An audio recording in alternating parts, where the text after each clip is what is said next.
بلسم. أعزائي المستمعين، السلام عليكم ورحمة الله وبركاته. نجدد لكم التحية من خلال برنامجكم بلسم على أثير نور دبي. ضيفنا الدكتور وائل ناصر، استشاري طب الجهاز التنفسي والعناية المركزة في المستشفى الأمريكي في دبي. وطرق التواصل على الهاتف 600-551-414، الرسائل على 4006. تنفس بحرية. مرحب بضيفنا دكتور وائل. دكتور وائل، السلام عليكم.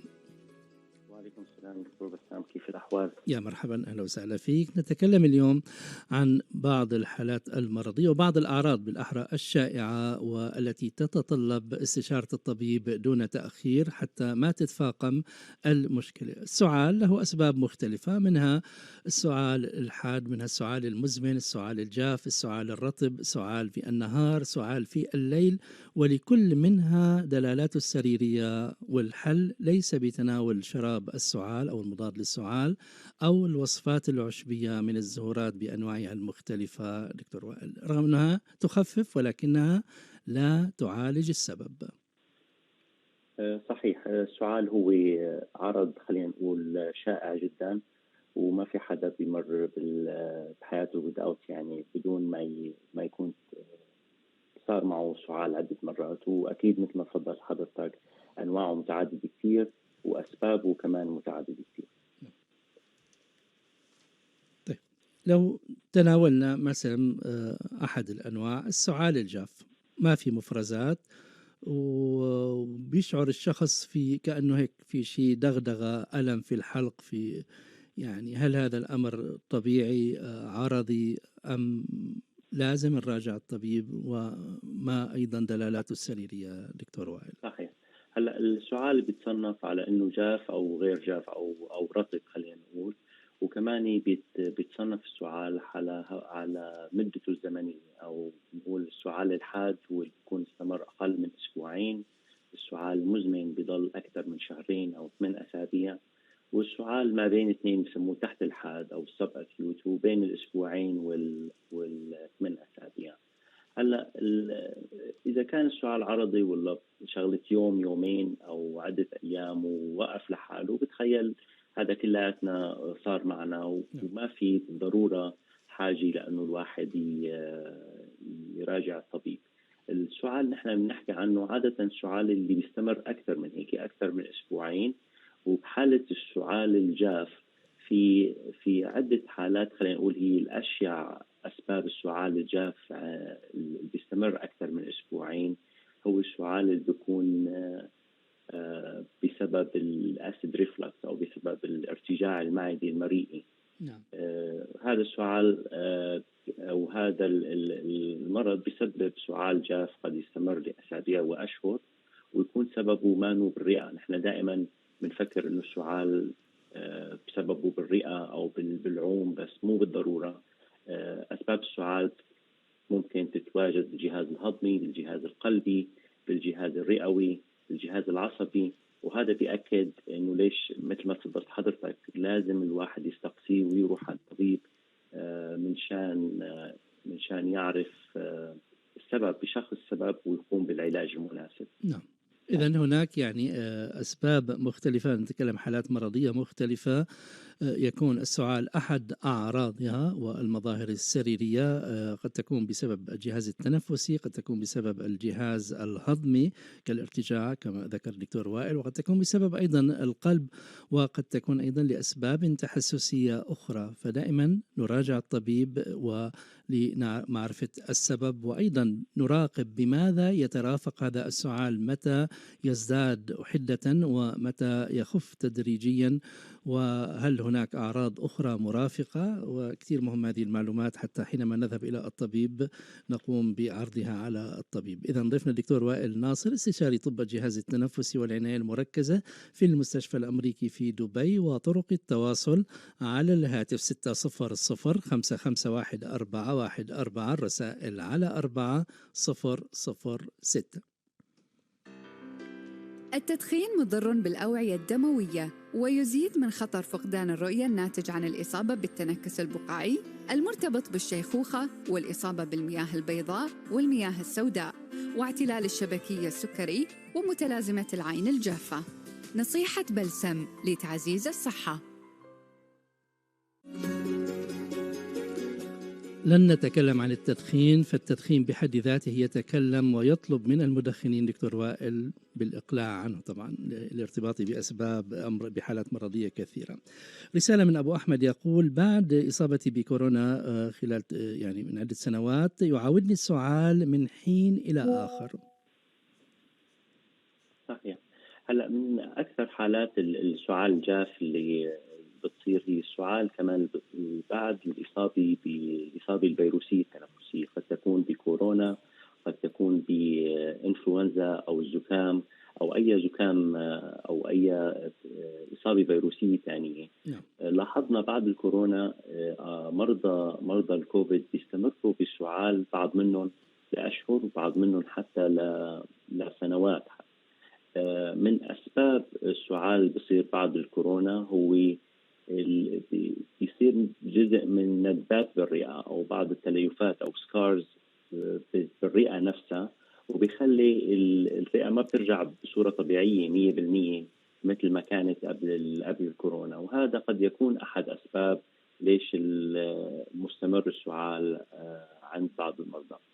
وفي مرات كثير بيكون مثل بعد أي إصابة فيروسية بيستمر السعال لمدة أسابيع وأشهر، وبيكون بسبب القصبات الهوائية بتصير أكثر حساسية. نحن المحرضات اللي نتعرض لها بصورة يومية بالعادة ما بتأثر علينا، بعد الإصابة الفيروسية بصير هي المحرضات نفسها تسبب لنا إنه نشعر أكثر. قد يكون شرب ماء بارد، قد يكون شوية تعرض لغبار، تعرض لدخان نحن او حدا حوالينا. هالاشياء هي اليوميه اللي كانت ما تزعجنا شيء هلا بتصير بتخلينا نشعر اكثر بكثير. فمو بالضروره يكون في مشكله بالرئه، مرات بس زياده حساسيه القصبات الهوائيه. وفي كمان ظاهره بنسميها البوست نيزل دريب او يعني مثل في البلعوم الخلفي، مفرزات البلعوم الخلفي كمان بتصير كثير بعد الاصابه الفيروسيه. هلا السيد الكريم اللي بعث الرساله، اذا الاعراض مستمره عنده خلال اسابيع واشهر، هي كثير بعد الاصابه بالكورونا، هي بنشوفها كثير وعاده بتزول مع الزمن يعني. وطبعا في بعض العلاجات اللي ممكن تساعد على تحسين الاعراض.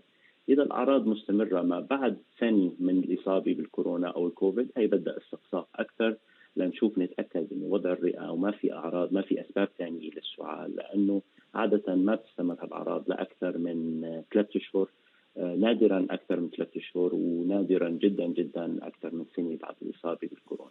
نعم، أشكرك على هذا التوضيح. ومن أيضا أبو حسين يقول: تزداد عندي وتيرة السعال خاصة أثناء الليل.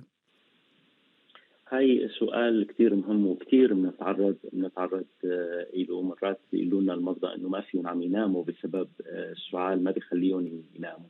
بدنا نركز على اخذ قصه كثير مفصلين من المرضى بهالحاله. بنفكر بالارتجاع المعدي المريئي كسبب اساسي بهالحالات. نطلب من المرضى انه ما ياخذوا وجبه كبيره قبل النوم، ما ياخذوا الأطعمة اللي بتسبب زيادة بالقلس المعدي المريئي أو الارتجاع المعدي المريئي. مرات كمان بدنا نسألهم عن أعراض الجيوب، إذا عندهم أي آلام بالجيوب أو أعراض حساسية أو أعراض سيلان أنف، لأنه كمان المفرزات البلعوم الخلفي لما المرضى لما بنستلقي على السرير هالمفرزات ممكن تصير تخرش وممكن تنزل على الرئة وتخرج البلعوم بصورة أكبر أثناء الليل. فموضوع زيادة السعال أثناء الليل بدنا نستقصي عنه أو ناخذ قصة كتير مفصلة، بس بركز على موضوع الارتجاع المعدي المريئي وموضوع كمان مفرزات البلعوم الخلفي. طيب، نذكر بطرق التواصل على الهاتف 600-551-4414، الرسائل على 4006، وضيفنا الدكتور وائل ناصر، استشاري طب الجهاز التنفسي والعناية المركزة في المستشفى الأمريكي في دبي. حين الإصابة بأي حالة مرضية، ركز تفكيرك على التعافي وعلى طاقاتك ومهاراتك، واستمر في ممارسة الرياضة المناسبة والغذاء المتنوع الصحي، والتزم بإرشادات الطبيب. تذكر أن للمريض دور في نجاح أي خطة علاجية. نصيحة بلسم لتعزيز الصحة. طيب دكتور وائل، بالدقائق المتبقية إذا أردنا أن نذكر بأهم الأعراض الأخرى المترافقة مع السعال والتي تتطلب استشارة الطبيب دون تأخير، يعني ما هذه الأعراض اللي بنسميها مثل الريد فلاجز أو غيرها؟ أي سعال بيستمر أكثر من 3 ل 4 أسابيع لازم الواحد لازم يتم استشارة الطبيب. أي سعال بيترافق بنفس الدم أو سعال مدمى كمان بده استشارة الطبيب. أي سعال بيترافق مع أعراض صدرية أخرى مثل الوزيز أو صعوبة التنفس أو الألم الصدري. السعال اللي بيسبب إعاقة لأي من يعني يومنا، النشاطات اليومية. أي سعال بيخلينا مثلا الذهاب إلى العمل بصير في عنا مشكلة، في عالم بتصير ما عاد بتحب تروح على الشغل لأنه السعال مستمر. أي سعال بيستمر أكثر من خلينا نقول من أسبوعين وما بيكون عم يتحسن، برأيي لابد من إنه الواحد يراجع الطبيب ليشوف شو السبب ويعالج. طبعا مثل ما تفضلت حضرتك بكل حلقاتك، تركيز إنه تفادي التدخين والابتعاد عن التدخين وابتعاد عن حتى التدخين السلبي إذا العالم حوالينا بيدخنوا. وكمان التركيز نركز على موضوع الأدوية، دائما نكون صريح مع الأدوية اللي عم تاخدها مع الطبيب، لأنه بعض الأدوية نفسها قد تكون بتسبب السعال مثل أدوية الضغط. في منها قسم كبير اللي هو مهم ومفيد كثير بيسبب سعال جاف مزمن. فبدنا نركز على هذا الموضوع كمان. نعم. تجنب الجلوس لساعات طويلة، واحرص على أخذ عدة دقائق راحة وتنفس بعمق، وقم ببعض الحركات الخفيفة، ومن ثم عاود الجلوس مرة أخرى. النصيحة الذهبية دكتور وائل. النصيحة الذهبية الابتعاد عن التدخين، أخذ اللقاحات بصورة دورية، واتباع نظام صحي بالأكل الصحي والممارسة الرياضة.